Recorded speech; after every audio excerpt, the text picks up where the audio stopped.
It's just after dawn at Huntington Beach in Southern California. Overhead, a gray blanket of marine layer blocks the sun. Below, the waves are anemic. Nonetheless, this stretch of the Pacific Ocean is jammed with surfers trying to make the most of the tiny swells.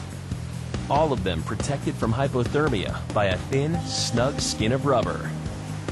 Despite the relatively warm water, almost all the surfers wear wetsuits. Since water conducts heat away from the body 25 times more efficiently than air, this is a good idea.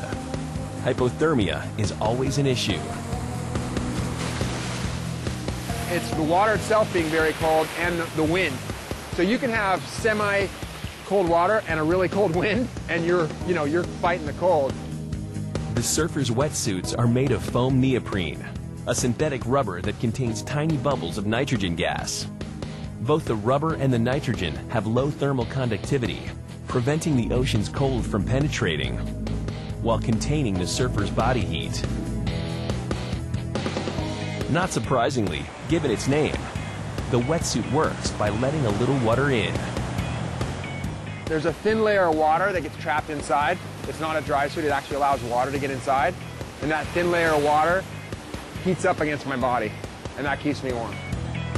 Once the water's in, the wetsuit's fit is designed to keep the warm water inside and the cold water out.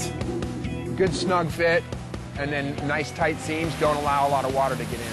I felt great today. This is a nice warm suit. Rubber's keeping me warm, and I could have surfed for a couple more hours if the conditions were a little better. John's wetsuit is manufactured just around the corner at Alito Wetsuits. You're looking at the very start of a wetsuit. The neoprene comes in these sheets. They're about 80 inches long, 50 inches wide. They come in all sorts of thicknesses and color. Most wetsuits are either 2 millimeter, 3 millimeter, or 4 millimeter in thickness. The neoprene is skinned with nylon. Instead of just having your skin touch that raw neoprene, they've put the nylon on top of it, and they've kind of sandwiched it in so that that's a little more comfortable to the skin. Neoprene is a supple foam rubber that's very workable. You can cut it with scissors. We found, that you can use the blade cutter, these little roller blades, to cut 2 or 3 sheets at a time. We also stack cut it, where we take 40 sheets. Once the neoprene thickness and color have been chosen, the rest is tailoring. On one suit, you probably have about 15 pieces, and then we have to do 16 sizes, from extra small all the way up to 5X. And we have women's suits, we have children's suits, and we have summer suits where there's just vests, there's tops, spring suits, all kinds of things.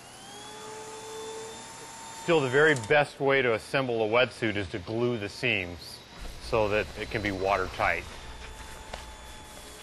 Now that the seams have all had glue applied, you're just putting it together, just putting like a puzzle. It's creating a 3D suit now.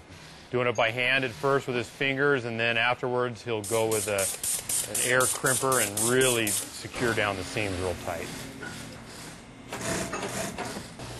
We do stitch the suit afterwards, but it's a blind stitch, meaning blind that it doesn't go all the way through the neoprene. It'll go in about halfway and come back out the other side.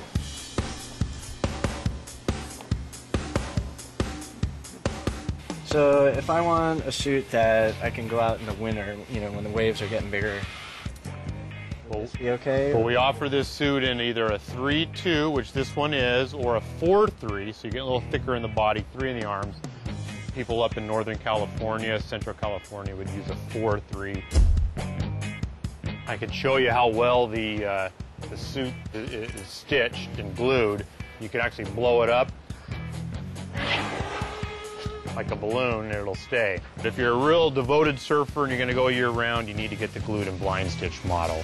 Can I try a couple of these on? Yeah, let's have you grab this one and maybe this other model and see which one you like, and we'll get you out of here. Fantastic.